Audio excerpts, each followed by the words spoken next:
Welcome to Mysterious Goings On. We're going to get right to the show after these messages.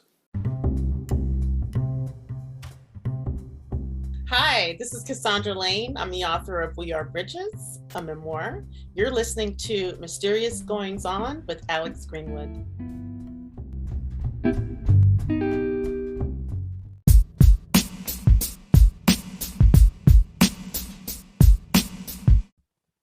Jen Mann had what appeared to be the perfect life, a successful career as a best-selling author and award-winning blogger, a devoted husband, teenage kids who weren't total jerks, and a badass minivan.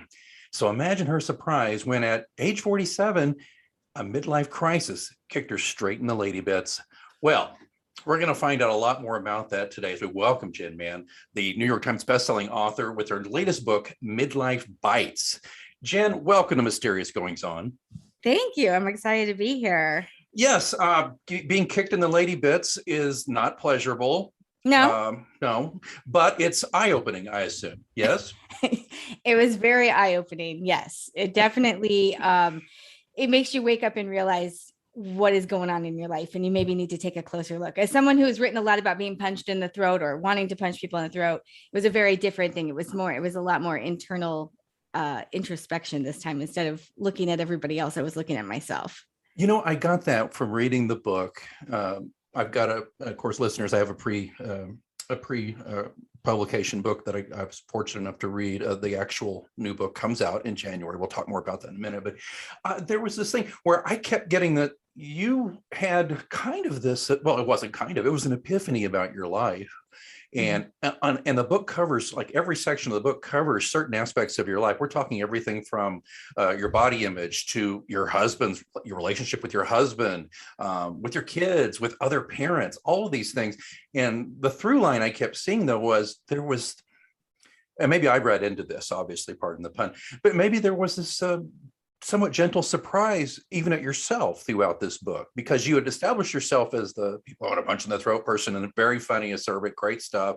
But this one was like, wow, I just felt that punch in the lady bits, and I'm still a little surprised and reeling from it.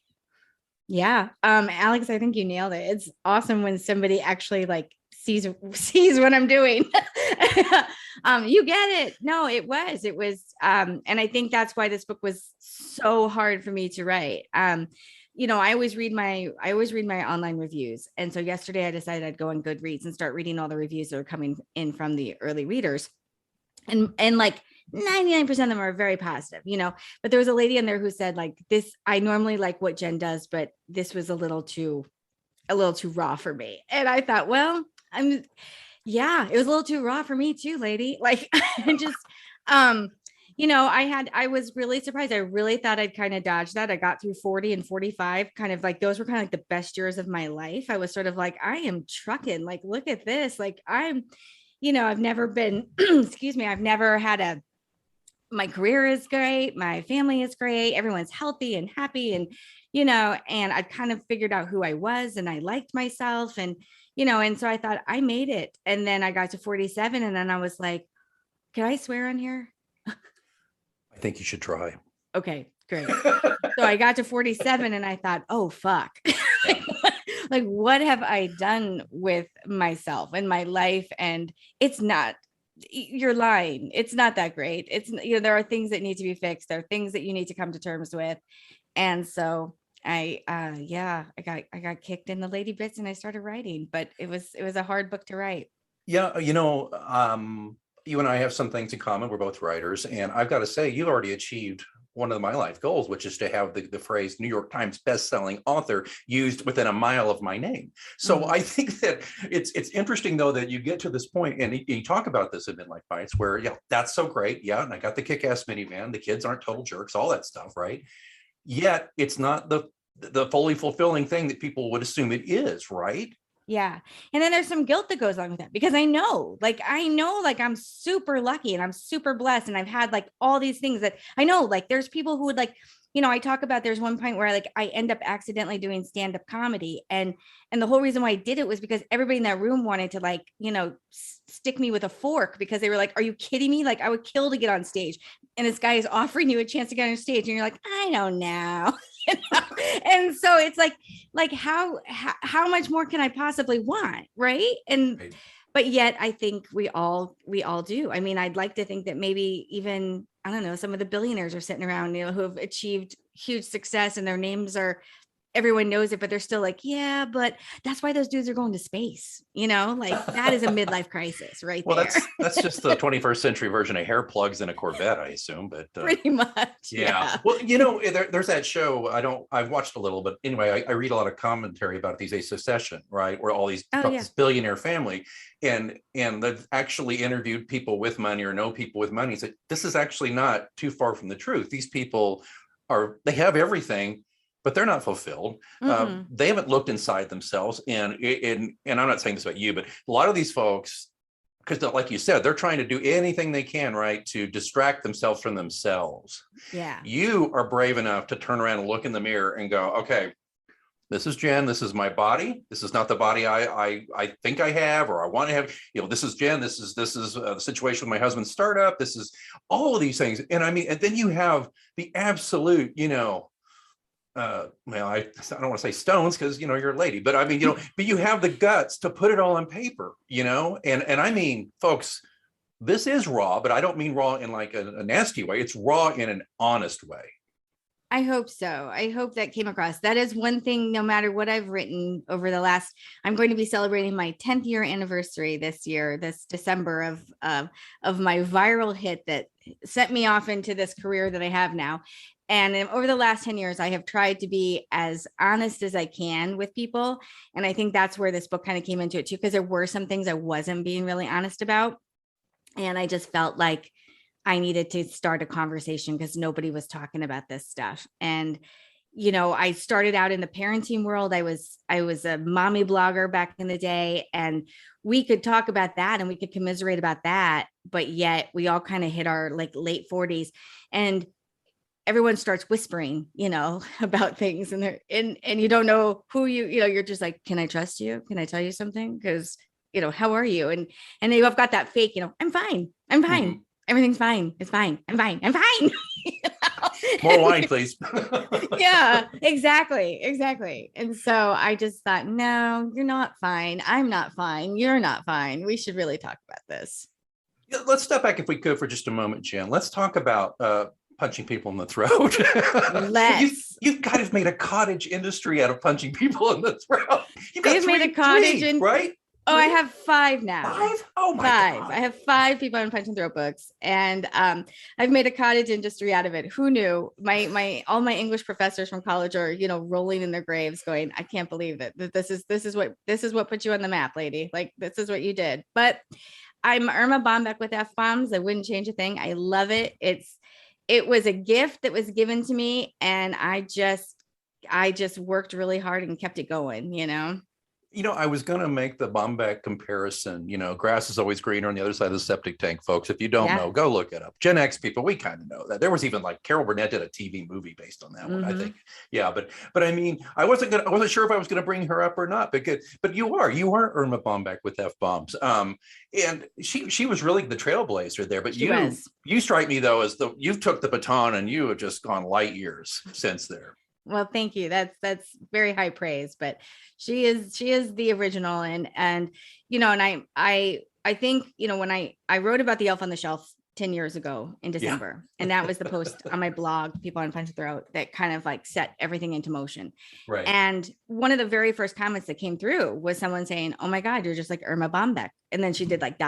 She's like, "But with F-bombs," like, and I thought that's exactly, because I would try to explain sort of what I write, because no one knows quite where to shelve me in the bookstore. No one knows. And even Midlife Bites. Is it self-help? Is it memoir? Is it a rant? Who knows? Yeah, is it humor even? Is it humor? Yeah. Right. Which of course, gets back to you being invited to do stand up. I mean, my gosh, Yeah. because you are funny. It's interesting because I'll be reading along and you'll have this stuff that's pretty heavy. And then you'll just at the end of the sentence just put a little turn. And I'm sorry, I have notes here, but they just went out on me. But little turn of phrase at the end. Yeah, typical podcaster lament. But anyway, and there's this wonderful turn of phrase. So I wanted to ask you about that really quickly, though. Mhm. You said since you were 5, you wanted to be a writer. I did. Right. Mhm. And you still believe you have the great American novel in you, don't you? I do. So tell us a little. Come on, a little. Well, I just think I still have more to tell. It's interesting because I think that the key word right now, and when you hit midlife, is pivot. Whether we're all thinking of Ross and Rachel, moving to sofa with a pivot, but we're all kind of pivoting, and it's like I've reached a point where I want to punch through. It was kind of winding down anyway. My kids are teenagers. There's not a lot to write about. They're kind of, it's not funny. They don't find it funny. And so Midlife Bites again was another kind of, it came out of the blog. It was a blog post I wrote, and it caught on, and I thought, oh, that's great. And this is a great pivot. And I can't wait to do more with Midlife Bites.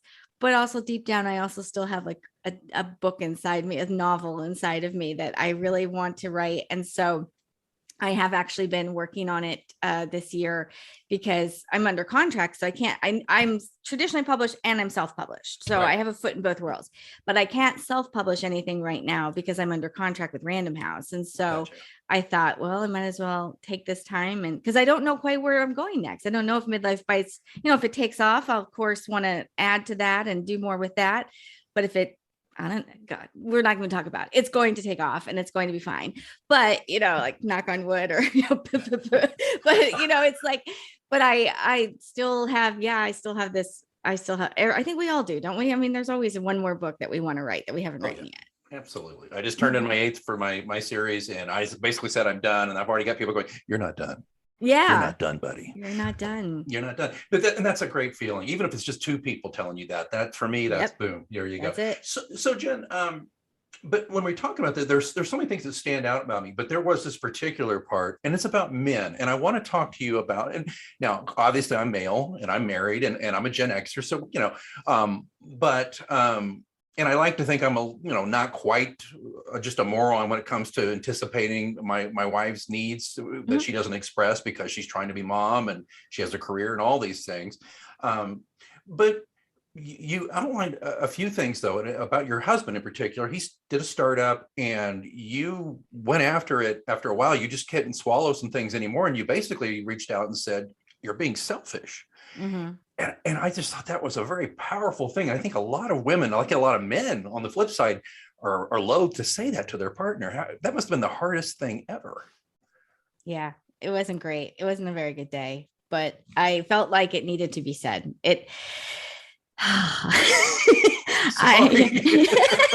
She's like, why did you ask me that? Like we literally have a therapy session in an hour. So, because it's like, I think that probably was the meanest thing I could say to him. It was really mean, but I felt like it had to be said. Again, I tell the truth to everybody. And I just, No, I didn't mean to like hit a raw nerve. I apologize. Yeah, no, you're it's right fine. there You're in the book. fine. I mean, it's in there. I put it in a book. I got to be ready to talk about it, right? No, but yeah, no, it wasn't great. It wasn't my best moment, but I also still stand by it though. Like, I feel like the way I looked at it was no successful man would ever tell his wife, or excuse me, let me rephrase that. Like, no wife tells her successful husband, like my mother was a stay-at-home mom, and like I have lots of friends who are stay-at-home moms, and they chose that so that their husbands could have success. Like, my mom has told me time and time again, like, there was no way for your dad to do what he did if I worked too. Like, somebody had to be here and take care of you guys and take care of everything else, and so he could just focus on his work. And I thought, never in my life would my mom ever sit my dad down and be like, I need a legacy too. Like, I need to do something too, to have my name up there too. And that's what really set me off, because I just thought of all the women I know who stand by and support their husbands, and their husbands never think twice about, gee, did you want to do something today, honey? That, did you want to do something different with your life? And and I'm not saying that that's a bad choice. Those women made that choice and they're happy. And many of them are happy with their choice. Don't get me wrong. But I just know that sometimes I would see like my mom, like I went off to college and my mom was really angry when I left for college. And I remember asking my dad, I was like, what is she so mad about? And my dad's like, because you're going to do something that she never got the opportunity to do. Like she never got to go to college and have a career. And my mom's had a great life. Like she's a very, she's a very well cared for lady, but it's like, but there's still things that I think deep down, if she was honest, she probably wishes she could have done something maybe a little bit different, but she would have never sat my dad down and been like, here's the deal. Like, I need you to dial it back so that I can have a career now. And when my husband told me that, I just felt like, hang on a second, like I need you to help me. Like this was our goal. We were once on this path. Right. And now all of a sudden you want to go on a different path. And I think that's incredibly selfish. And so I said it. You talked to a friend about this and you said, there's resentments in every marriage. And she said, well, wait a minute. Yeah. Festering resentment is not a good thing. And that was really eye-opening too, because I have always prided ourselves, like, people will say, gosh, you guys bicker a lot. Like if they were around us, he and I bicker a lot. And I'm like, yeah, that's a sign of like a good marriage. Like you're supposed to work it out. Like you're supposed to fight it out, and my friends would be like, are you though? Like, is that right? And I would just be like, what do you know? And then, but when it was the whole resentment thing, I was like, well, we all have resentments. And like the look on her face, I was like, oh, fuck, we don't. Oh, I'm like, I'm super wrong here. And she's like, she's like, that's not good. And that's when I decided like, yeah, we needed to really talk about it. And thus the need for therapy. which is healthy though. That was my point I was trying to get to though, is that not only was it brave of you to do that and to just say, okay, wait a minute here, I'm 50% of this partnership here and I got some words for you. I mean, my spouse and I do that. We try not to, we're not one of those couples like, don't go to bed angry. Well, yeah, every now and then, but we're not into that, but we're definitely into communication and talking to each other about stuff. And like you, we're generally a united front with the kid. Unless one of us is being a total dick, and then there you go. Okay, fair enough. Well, I wanted to say that the majority of our listeners to the show are female. That's according to my wonderful stats and all that stuff. So they know that I'm pretty open about when I'm a total idiot. So but I read that and I wanted to tell you that while I don't feel like I'm like a total Cro-Magnon, there are some things there I saw in what you wrote that I think will be beneficial to me going forward as in my relationship with my spouse and with my daughter. And so I really appreciate that. And so I really think that I think that a lot of men could benefit from what you're writing here, and in a lot of ways. It's interesting you say that because you're about, I don't know, second or third husband now that has read this book in advance, or even the blog post, because the blog post that kicked it off is still up on the blog and it's in the book as well as the intro to the book. And so, but I'll hear from men, of course. There's men that don't like what I have to say, but the ones I like to hear from are the men who say, I understand my wife a little bit better now. Like, I think I know a little bit better, especially, there's a chapter in there called like, I do every fucking thing. And I think that when, the whole, there's a lot of articles out now that they're starting to recognize like the extent of the mental load that the women are carrying in a relationship. And even just this morning, like I told my husband, I said, and that's something that we're working on. Cause I said, our son needs a dermatologist appointment. We don't have a dermatologist. I need to find one. And he was like, would you like me to do it? And I was like, oh my God, yes. Like, please, like just things like that. Like, oh yes, please, cause he used to say like, well, I like to grocery shop. And I'm like, yeah, but you want me to go with you. Like he thinks that's a date. And I'm like, that's not a date. Like I need you to get everything on the list so I can do things here. And then we can come together and have dinner tonight, and I'm like, if you want to date me, then date me, but taking me to the grocery store is not helping me. So I think I need a chapter in there just dedicated to the men folk who want to read it and understand a little bit better and what you guys can, because I think that's what men need. Like, I've decided that men need, like, you guys need like, you need specific instructions. Like I can't just say, do the dishes, and I've seen this with my teenage son. I have to be like, he'll be like, what do you mean? And I'm like, pre-rinse them, get all the food off of them. Like, like put them in the dishwasher in the correct slots where they belong. Add soap, close the door tightly, and then turn it on. And then when it's done, you must unload it. And he's like, oh, unload it. Yes. And put them all the way where everything belongs. I'm like, and you know where spatulas go, and you know where forks go. Like, put nothing left on the countertops. So I think that's what I need to do, is a whole chapter of just, because I don't think that men are unwilling to help. I think they just don't know how to help. Am I right? Am I it's wrong only here? it's only by dint of my kind of somewhat OCD tendency to want things tidy Mhm. that I just do the dishes. I get up in the morning at 5:30. I go in and just unload the dishwasher, reload it, whatever. I know it's the Bless sexiest thing you. about me. let me I just was tell you. like, whew, Yeah, I know, right? Look out, your ladies. wife is a lucky lady. Yeah, tell her. Yeah, but I'm that way. But I think that's a thing men need to understand too. And by the way, dudes, this whole like gender role, task thing is bullshit. I mean, Bullshit. you know what? You're not just mowing the lawn and barbecuing burgers. Okay, you can make regular dinner at the, in the kitchen. Yeah, You need to do there's so many things, but that's one of the things where I feel like I'm earning my keep in the relationship too. that's cool. Because I'm kind of flipped from where it's kind of like with you. I mean, I'm a writer, I'm a PR consultant, but she's the one with the corporate job with the Mhm. benefits. Okay, I've got to Mhm. support her. Okay, and that's the way it is. And my daughter, she understands how that is, and she loves that dynamic. And I think that's a healthy thing for her to see. Totally. But again, I totally love your idea, Jen, about maybe when your next edition, when you sell bestseller this one, you could get a revised with a little checklist for dumbass men, just so we know.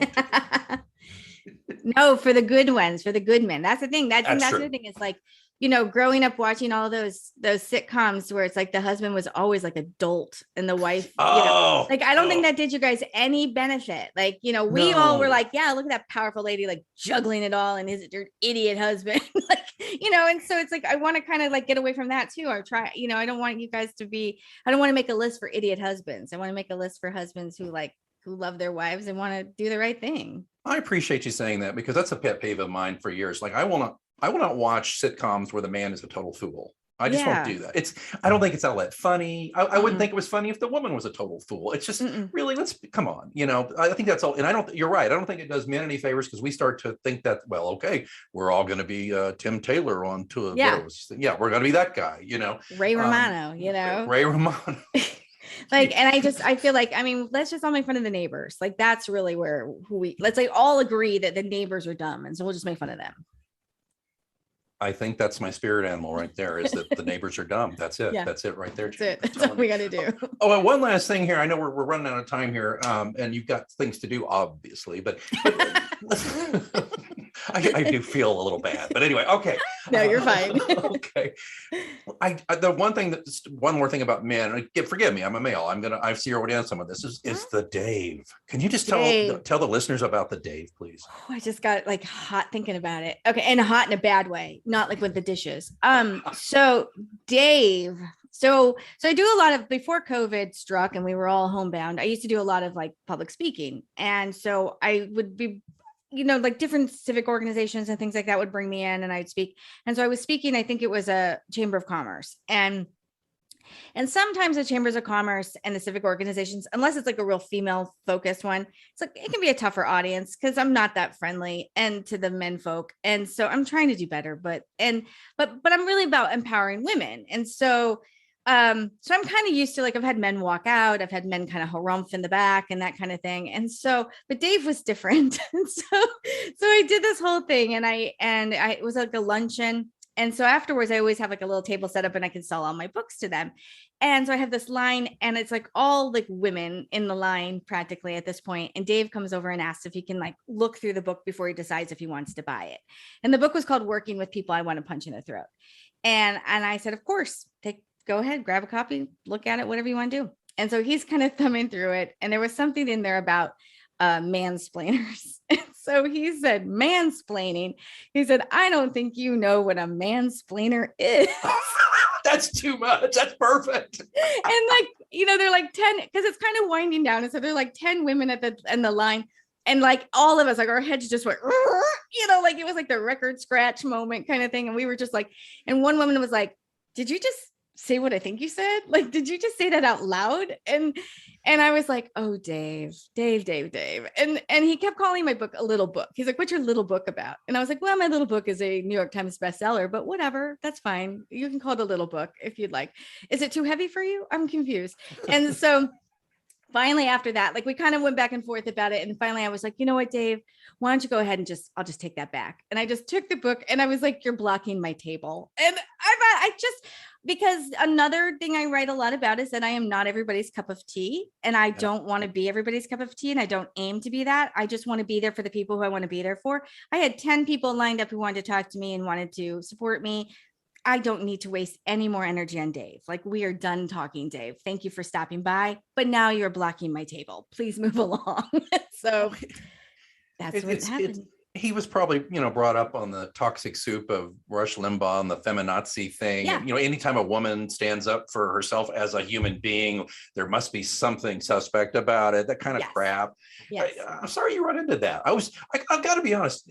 I was reading it. Okay. That section. And I kept waiting on you to go, now this didn't really happen, but this is how I think men perceive me. But no, it really happened. No, it really happened. There are witnesses. It's crazy. The thing is too, is that sometimes like that, I'm getting paid to be there, and it's kind of, they're more professional people. So I usually, I kind of like different personas that I can put on.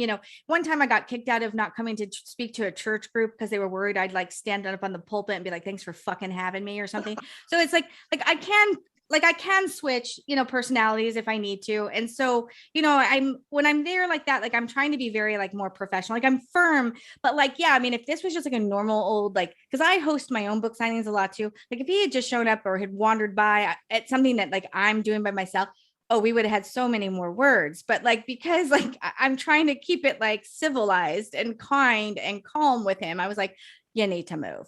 But no, it happens. I mean, my favorite is there's always an older man, like my dad's age, like 70 something, there's always old men that will come by and tell me that punching in the throat can kill somebody. And I'll be like, cool. And like, I'm just like, okay. And they're just like, well, that's that. And there's always a lady who tells me that there's always some lady that will tell me my titles are violent. So Midlife Bites, I feel like, what is that meme about? Like, we're all going to be old people in the old folks home and we're just going to bite people. Like, and so I hope that's what they think now. That I'm just like, I'm a biter. Like, I'm just like, yeah, like I'm gonna get you. Don't come too close. Man, yeah. I would just say bite me, but yeah, you're doing better than me on that. Last thing. There for your constituency out there. There's lots of women who are reading your books, and what if they feel like they've got to reach out or change something in their life, and maybe they want to blog, or what you give a lot of suggestions of things people could do once the kids have flown the coop and you're kind of staring across this empty room at your spouse, maybe some things that could give them some actualization and more purpose in their life. Yeah. Well, for me, writing is always, that's my purpose. And so I always like try, and I think writing is a therapeutic thing. Like, even if you're never going to publish it, like I always tell people I have 600 published blog posts and I have 600 unpublished blog posts, in my drafts folder. Like, there's just things that I write down that are just not for public consumption at this point, or never were. I mean, I'm so fucking pissed. I mean, whatever it is, like just make a list. And so, I'm always pushing writing on people, but it's not for everybody. And so, this year we did get a pandemic puppy, and I do understand now the dog people out there. I understand how a dog does kind of calm me down. And like last night, I think all of us, we had a bad night last night. We were putting up the Christmas tree. And so there's a lot of, and at one point the poor dog is laying in the middle of the room and we are all petting him. We're all just like, so like, he loved it, but so I think, and I think just figuring out what your passion is and following your passion. And obviously if you want to start blogging or writing, I have a book about that too. And, it's called How I Fucking Did It. And so it tells you everything. It tells you all my secrets of what I do and how I did it. There's not a big secret. It's just luck and hard work and, just making sure that you're consistent and that you have a strong voice and a strong story to tell. Well, with you, it's luck, hard work, and talent. You're an excellent writer, and thank you. It's a captivating read.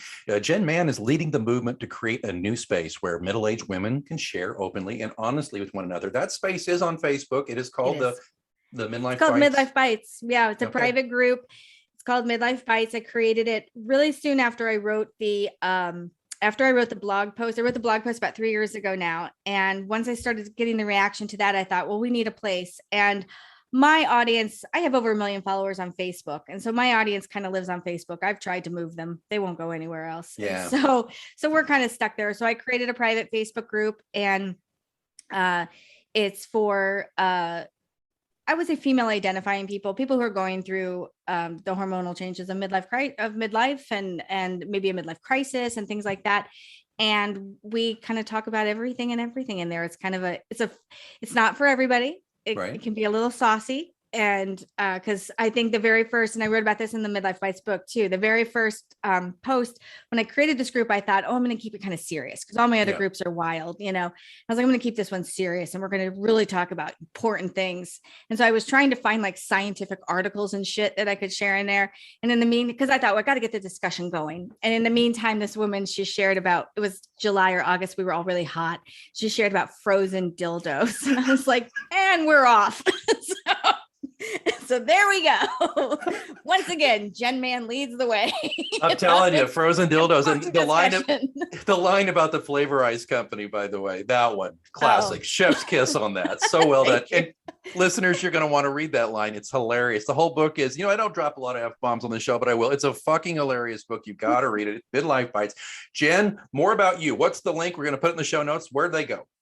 They go to jenmanwrites.com or peopleiwanttopunchithroat.com. You'll find me there. And January 4th, the book comes out, but good news, you can pre-order it now. And I'm going to tell you something as a writer, you writers listening out there, pre-orders are the lifeblood of a new book. Get out there and get this book. Please. Jen Man, I have had such a good time meeting you. It's been a pleasure. It's been an honor, and I've learned a lot reading your book. Thanks for joining us here on Mysterious. Thank you, Alex. This was a lot of fun. It was totally worth putting on pants for, and I'm so glad I'm here. And I can't wait to listen more. I just found you. I just found this podcast, so now I got to go back and listen to all the episodes. Oh, bless your heart. Lots of writers out there. Our good friend Michael Mackey introduced us, and I should throw that out there. We should give a shout out to Michael. Yes. Well, hey, Jen, do me a favor with Michael. If you thought this was okay, tell him that so I can get him on the show next year. He's a blast. Have you listened? Yes. So I have a podcast, and he's on my podcast, and he is an absolute hoot. So he should totally come on. Why wouldn't he? Exactly. Well, I'm going to put a link. Okay, folks, there's going to be a lot of links. You know this about me. I mean, there's going to be a bio link. There's going to be your website. There's going to be blah, blah, blah. It will be at mgopod.com. It'll also be in the show notes for where you get your podcast. As well as I do, I say this every time. Sometimes the stupid aggregators, they strip out the links. Good news is there's no stripping at mgopod.com because nobody's asked. But anyway, point being, go to mgopod.com and you can learn more about this. And again, Jen, I've enjoyed it. And hey, good luck on the book and happy holidays to you. Thank you. Same to you.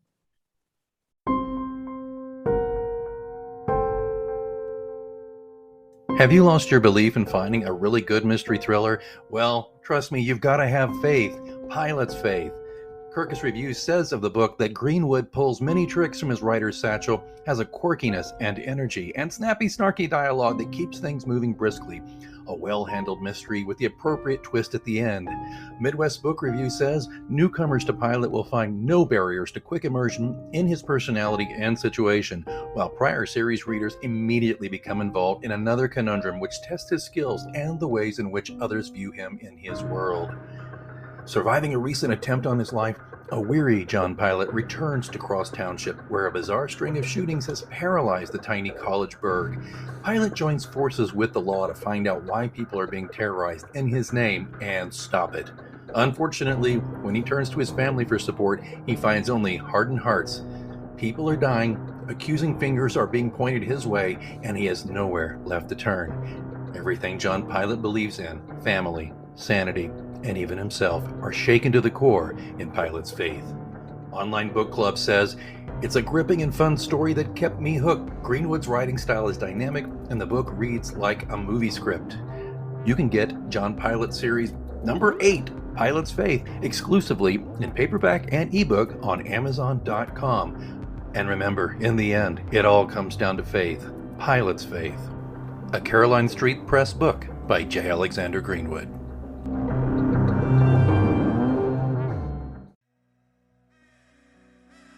Thanks so much for listening to Mysterious Goings On. Don't forget we have a complete archive of all of our interviews, monologues, updates, live readings, dead readings. All of that stuff is available at mgopod.com. And of course, don't forget to subscribe to us so you never miss an episode. We're on Apple Podcasts, Spotify, all the usual suspects. Please join us there. Again, don't forget, mgopod.com also has links where to find me on social media and how to get in touch in case you want to be a guest here on the show. Well, I think it's time that I move on for this week, but until next time, keep reading.